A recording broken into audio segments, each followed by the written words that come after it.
Bismillahirrahmanirrahim. Assalamualaikum warahmatullahi wabarakatuh. Perkenalkan, nama saya Anissa, NIM 19.001.1768, Ruang 2 semester 4, non-reguler B. Baiklah, di sini saya akan mempresentasikan seluruh materi yang telah saya ringkas dari makalah pengembangan media dan sumber belajar. Baiklah, jadi di video ini menjadi tugas ujian akhir semester dari mata kuliah pengembangan media dan sumber belajar. Baiklah, langsung saja ke materinya, yaitu media pembelajaran. Media pembelajaran adalah bahan atau segala sumber daya yang digunakan dalam proses penyampaian informasi kepada murid. Fungsi dari media pembelajaran ini adalah sebagai sarana untuk mewujudkan situasi pembelajaran yang lebih efektif, sebagai salah satu komponen yang saling berhubungan dengan komponen lainnya dalam rangka menciptakan situasi belajar yang diharapkan, mempercepat proses belajar, dan meningkatkan kualitas proses belajar mengajar.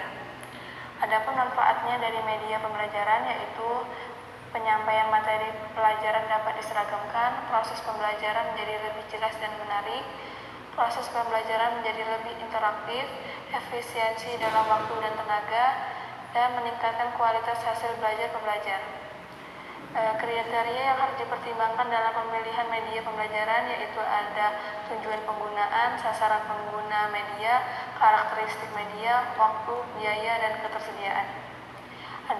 Ada beberapa faktor yang perlu diperhatikan dalam pemilihan media, yaitu faktor tujuan, efektivitas, kemampuan guru dan siswa, fleksibilitas atau kelenturan, kesediaan media, kesesuaian antara manfaat dan biaya, serta kualitas dan teknik. Jadi ada pengelompokan media. Jadi di media ini ada audio, visual, dan audiovisual. Audio ini berupa suara yaitu contohnya seperti rekaman suara atau radio, sedangkan visual itu berupa gambar atau poster, dan audiovisual itu yang berupa seperti video.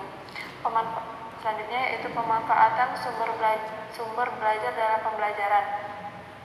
Jadi di sini ada beberapa faktor yang dapat mempengaruhi pemanfaatan sumber belajar dalam pembelajaran, yaitu ada kemampuan tenaga pengajar untuk dapat melihat alam sekitar yang dapat digunakan untuk pengajaran, dan kemampuan tenaga pengajar untuk dapat menggunakan sumber alam sekitar dalam pembelajaran. Pemanfaatan sumber-sumber belajar tersebut harus disesuaikan dengan tujuan, kondisi, dan lingkungan belajar peserta didik. Selanjutnya yaitu sumber belajar. Sumber belajar adalah sesuatu yang dapat mengandung pesan untuk disajikan melalui penggunaan alat ataupun oleh dirinya sendiri. Dapat pula merupakan sesuatu yang digunakan untuk menyampaikan pesan yang tersimpan di dalam bahan pembelajaran yang akan diberikan. Di dalam sumber belajar di sini terdapat beberapa komponen utama yang untuk mendukung sumber belajar tersebut, yaitu ada pesan, komponen orang atau manusia, komponen alat, dan komponen teknik prosedur. Secara umum kriteria pemilihan sumber belajar di sini ada dua, yaitu ada kriteria umum dan kriteria berdasarkan tujuan yang hendak dicapai.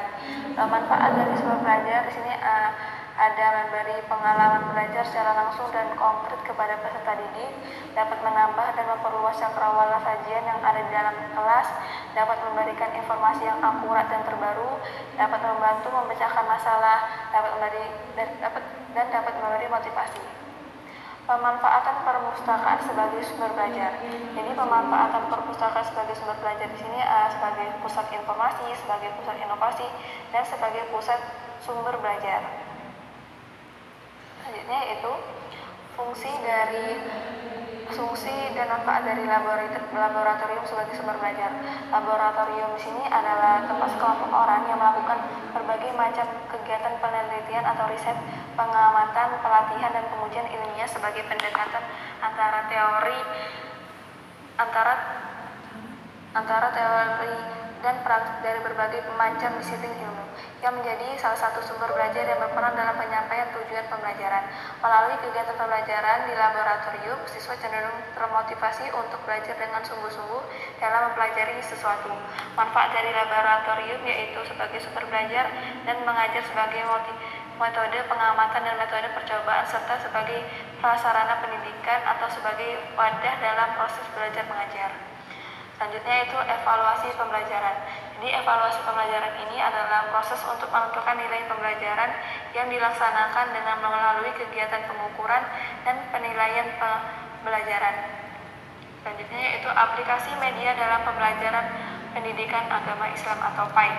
Media pendidikan agama Islam dapat diartikan semua aktivitas yang ada hubungannya dengan materi pendidikan agama Islam, baik yang berupa alat yang dapat diperagakan maupun teknik atau metode yang secara efektif dapat digunakan oleh guru agama dalam rangka mencapai tujuan tertentu dan tidak bertentangan dengan ajaran Islam.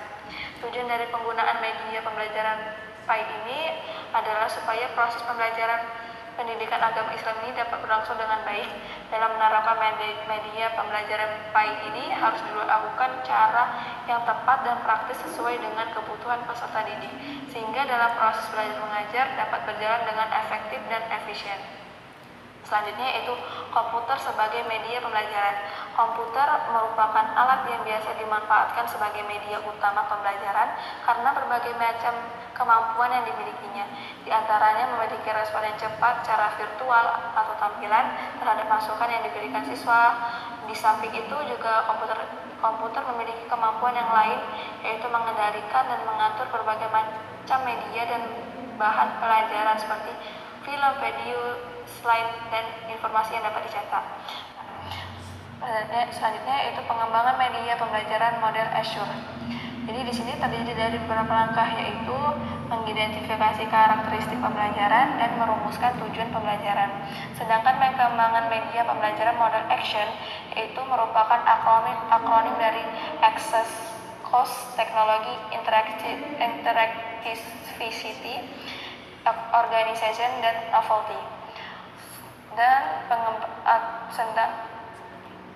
selanjutnya yaitu pengembangan media pembelajaran model approach system atau disebut dengan pendekatan approach, merupakan seperangkat asumsi yang berhubungan dengan hakikat belajar dan mengajar.